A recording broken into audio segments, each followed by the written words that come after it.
Hello. It's been a long time since I've done something like this on YouTube. I wanted to use this video as an introduction or kind of a reintroduction for this channel. I want to use this channel again and make videos about various kinds of things.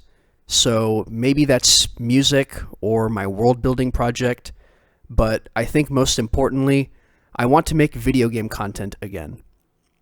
Specifically, I want to make a Terraria Let's Play again. Now, why is that? There's a few reasons, but it all kind of started about a month ago when I was recommended a video by JDMC Plus about how Let's Plays are dead, or maybe not dead. The video was about Minecraft, but I think the main points apply to any game. And in the video, it kind of boils down to the fact that the Let's Play genre has become bloated and uninteresting. So that old, simple format with light commentary, a slow pace, just a guy playing a game, it doesn't really cut it anymore. In today's ecosystem, audiences are pickier and have shorter attention spans. So for a channel to grow and sustain itself, it needs to stick out. It needs to be unique. It needs to have some kind of vision. So JD recommends, to watch trends evolve and to cultivate a personality that really catches the audience's attention. That video left me feeling sad and nostalgic for that Let's Play era of YouTube during the 2010s. And it's not just because I was a kid back then, but it's because YouTube has changed. YouTube channels, in my opinion, have kind of morphed from being creative outlets into being treated like businesses or brands. And I'm not saying that there isn't any creative content out there. In fact, there's plenty of outstanding creators. But I feel like the mentality around YouTube has changed. And it kind of had to. Because during the 2010s, YouTube as a career became mainstream. So this naturally motivated lots of people to become content creators. And audiences and creators have a symbiotic relationship. So what I mean by that is higher quality content is more entertaining for audiences, which rewards creators because more people are watching their videos. So this kind of drives a positive feedback loop of constant adaptation and change. And now in today's landscape, creators really need to focus on analytics and learning the algorithm if they want to become successful. So they're rewarded for optimizing titles and thumbnails, for having high production value in their videos, for having a high level of charisma, and for having and maintaining a dedicated audience. That's a lot of pressure on a newcomer if they come into here and they really want to succeed. In the extreme case of all this optimization, we have what I and many people would probably call Mr. Beastification.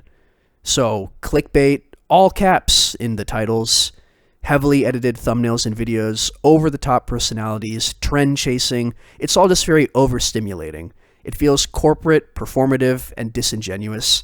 And over the last several years, it's kind of fueled the rise of short-form content and, honestly, the loss of attention span of audiences, which just exacerbates this problem.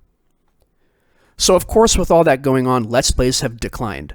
The genre became bloated because everyone wanted to imitate the success of people like PewDiePie and Markiplier, and so audiences got bored and moved on. And since people don't watch Let's Plays, those videos don't make much money, so hardly anyone makes them or is really motivated to make them.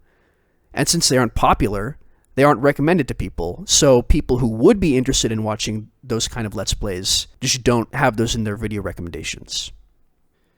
With all that being said, I want to take a brief detour to reflect about myself and why I had started uploading videos to YouTube back when I was 13. And it was because I wanted to be like Captain Sparkles, the Yogscast, really any of those popular Minecraft Let's Players. It sounded like a dream job to me to play video games on YouTube. And all I had was a crappy computer and a cheap mic, but I didn't let that stop me. So at first, I recorded Terraria videos with Bandicam, which of course has that watermark on every video. And then I tried to record a proper Let's Play with Cam Studio, which ran like crap on my computer. Once I got Fraps after about 2 years, I deleted all but one of those older videos because I thought they looked too unprofessional, right? The watermark, the Cam Studio laggy videos. And I started a new Terraria Let's Play. And at this point, I got really ambitious about what kinds of things I could do and thought that I needed to do to compete with those popular Let's Play channels. I wasn't just satisfied doing the Terraria Let's Play. I wanted to play vanilla Minecraft, I wanted to play modded Minecraft, I wanted to play Portal, Realm of the Mad God, just whatever games were on my computer. Even though my computer could hardly run most of those games, I wanted to play them all. I wanted to do Let's Plays for all of them. I joined Twitch because I saw my favorite YouTubers starting live streaming, and I thought that I would have to start doing that too. I even planned to hop on that Draw My Life trend for some reason, just because I saw a lot of other YouTubers doing it and it was popular at the time. You know, I never really considered that the reason big YouTubers could do all that kind of stuff is because they had editors and YouTube was their career. I was an 8th grader and no one was watching my videos. After basically one summer of making Terraria Let's Play videos and then starting a Minecraft Let's Play, I realized I couldn't really keep the momentum going through high school and I gave up on YouTube. So Minecraft went on hiatus, but I did finish that Terraria series with a goal of starting a Season 2 when Terraria Update 1.2 came out, and that obviously never happened. In my head, if I was just going to upload a video every now and then, there was really no point, because I wanted the channel to grow fast. So looking back on it, even though I was only in middle school, I was already motivated to upload to YouTube by fame and money, not because I just wanted to have fun. And when I realized how much work it would take to get to that point of success, I didn't want to do it. Kind of funny, but I did make a channel revival announcement after I got a good gaming PC in 2016, but I never actually planned on following through on that because I still thought I should only upload to YouTube if I could properly dedicate myself to it. Now it kind of sits between a bunch of school project videos I've left on the channel, so kind of funny to look back on that. Now, that all aside, back to the topic of Let's Plays being dead.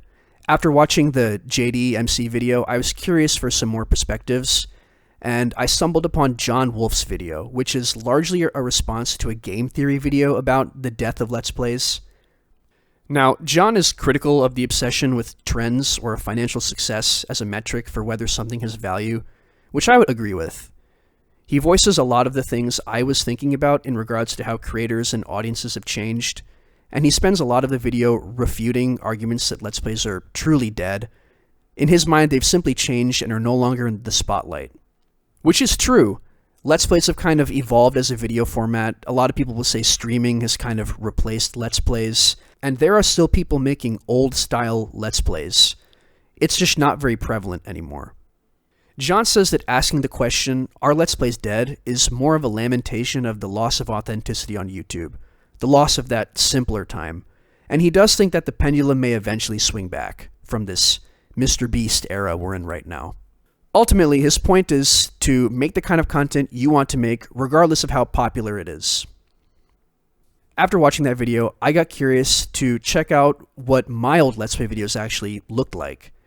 And yeah, they're kind of cringy and awkward. I was trying to mimic the personalities of Minecraft YouTubers because I wanted to emulate their success. But underneath all that cringe, it was kind of fun to watch them, like a little time capsule of my life back then. And that's why I regret deleting all those oldest videos, the Bandicam and Cam Studio ones. I think it would have been funny to look back on them now and kind of see how my fledgling YouTube career had evolved. And like the replacement videos I did with Fraps weren't even professional by any means, so there was really no point in me doing that back then other than just being a perfectionist and trying too hard. Anyway, it was fun to look back on those videos, but I also kind of realized that even though my primary motivation was the prospect of becoming YouTube famous, when I was 13, I actually did have fun making those videos. I kind of wonder what it would have been like if I'd continued making videos through high school just for fun, instead of giving up. Maybe that success I was chasing so badly would have actualized with time and patience, although I probably would have moved away from making Let's Plays like everybody else did. Whether Let's Plays are dead or not, the internet is. AI slop is everywhere, there are more bots than people now, and this all just kind of fuels a culture that rewards productivity over creativity. And to me, this is kind of the end stage of that algorithmic optimization that YouTube and YouTubers have kind of become obsessed with. It just leads to mindless garbage for people to consume, and at this point with all the Gen AI stuff, it doesn't even have the human element that it had earlier. In a digital world dominated by these bots and corporations, the little pockets of humanity matter. And I want my little pocket to matter. It's my creative outlet. It's my outlet for expression, for communication. And for me at least, I want to get better at communicating clearly, so to express myself on this channel in the way that's meaningful to me helps me accomplish that goal. And I mean, why do I need to be motivated by success anyway? To paraphrase what John says in his video, anything I make has value because of me. I'm alive. Maybe no one else stumbles across this video or this channel, but it exists and that's what matters. So like I said at the start, going forward, I'm going to use this channel to upload whatever I feel like making. And at least in my life right now, I feel like making chill, laid back, minimally edited, old school style Let's Plays. There's going to be no upload schedule, no plan. I don't care if they're boring or rough around the edges. I want to make stuff for the sake of making stuff. And maybe some people will enjoy that. So to any people watching this video, welcome to my little pocket of humanity. Feel free to stick around.